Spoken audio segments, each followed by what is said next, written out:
بسم اللہ الرحمن الرحیم. مائی ڈیئر ٹیچرس، اس سے پہلے میں افیکٹو ٹیچنگ کے کچھ بڑے اہم نکات آپ کے سامنے شیئر کر چکا ہوں. اب مزید کچھ ایسی باتیں بتانے والا ہوں جو آپ کی رہنمائی کے لیے بہت ضروری ہیں، اور ان میں پہلی بات وہ ہے کہ کچھ پوائنٹس ایسے ہیں کہ اگر آپ اپنا لیں یا پریکٹس کر لیں تو وہ آپ کے لیے افیکٹو ٹیچنگ کے حوالے سے نقصان دہ ہو سکتے ہیں. ان کو میں ڈاؤنٹس کہتا ہوں. میں ان کی لسٹ آپ کے سامنے پیش کر رہا ہوں. اس کے لیے مزید لمبی چوڑی وضاحت کی ضرورت نہیں، لیکن اگر کچھ چیزیں پن پوائنٹ ہو جائیں تو آپ بڑی آسانی سے اپنے آپ کو ان ڈاؤنٹ سے محفوظ رکھ سکتے ہیں. اس میں پہلی بات ہے کہ don't go to the class unprepared. بغیر تیاری کے کبھی بھی کلاس میں قدم نہ رکھیں. میرے نزدیک انپریپیئرڈ کلاس روم میں جانا کرمنالٹی سے کم نہیں. دوسری بات، ڈونٹ ریمبل. آپ ایک ساتھ بولے جا رہے ہیں and you are not allowing the students to ask any question. وہ جب آپ مونوٹنس گفتگو کرتے ہیں تو آپ کا اسٹوڈنٹ جو ہے وہ آپ سے دور ہٹتا چلا جاتا ہے، کیونکہ وہ مونوٹنس گفتگو سے آہستہ آہستہ بورڈم کا شکار ہو جاتا ہے. اور تیسری بات، don't make your lesson as you go. اپنی مرضی سے مت چلائیں، اپنے اسٹوڈنٹس کو ساتھ لے کے چلیں. جب تک ان کو ساتھ لے نہیں چلیں گے، انٹریکٹ نہیں کریں گے، وہ لیسن کبھی بھی انٹرسٹنگ نہیں ہو سکتا. Don't read from the text by putting your head down. کبھی کبھی ہوتا ہے کہ آپ نوز نیچے رکھی، continue teaching without looking at the students, without asking any question.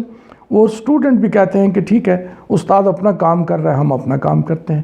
They will start making you and cry and start committing mischief, اور وہ آپ کے لیے ناقابل برداشت ہو جائیں گی.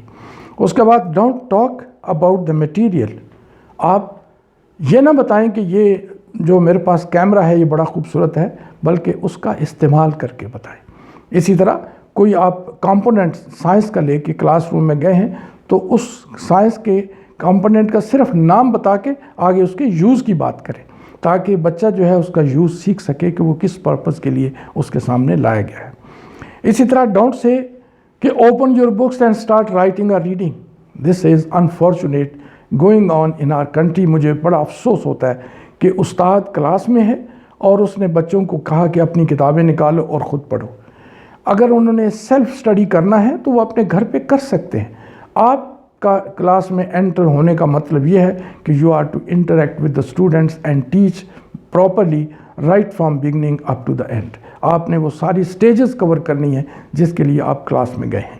اس کے بعد ڈونٹ شاؤٹ اور اسکریم اور کرائی ان the class.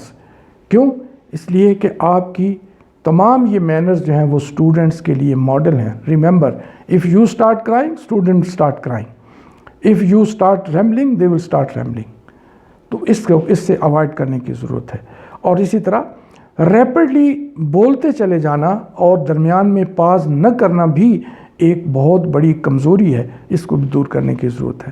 Don't ask what's your answer. You put a question to the student. Don't ask this way what's your answer. You speak out the question, let the student answer. Don't ask the whole class to answer the question that is going to be a chorus. کسی کی سمجھ میں نہیں آئے گا کس بچے نے کیا جواب دیا. آپ سوال پوچھتے ہیں، point out one student and let ہم reply. If he fails to do ask another student, ask another student. One of them if replies correctly اسے شاباش دیں، اور وہ بچہ جس نے سوال غلط جواب دیے تھے وہ خود بخود اپنی اصلاح کر لیں گے. ان کو ریبیوک بھی نہ کریں، ان کو کسی طرح کی انسلٹنگ ریمارکس بھی پاس نہ کریں جس سے بچہ اس کی انا مجروح ہو.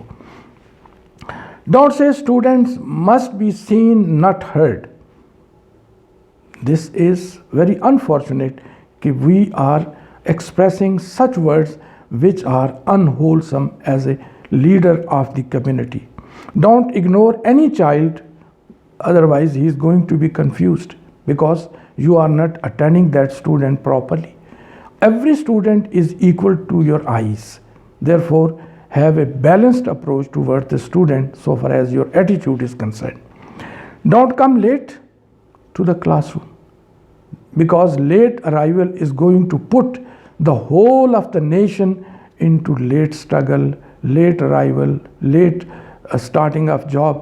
and this way we are going to develop this habit in the entire nation. This is very funny and this is very unfortunate. We should avoid it. Don't act one way and the other day in the similar manner.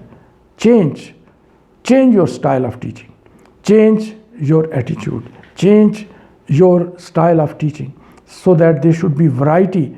Monotony at all cost is to be checked, and that is to be stopped. Now, all these don'ts which we have talked about, every lesson has got its beginning, its climax, and its closing. If you are going to follow these rules and you are going to avoid it, you can make your lesson effective. In the next part, inshallah, I'll talk about the do's which you are to do. Thank you.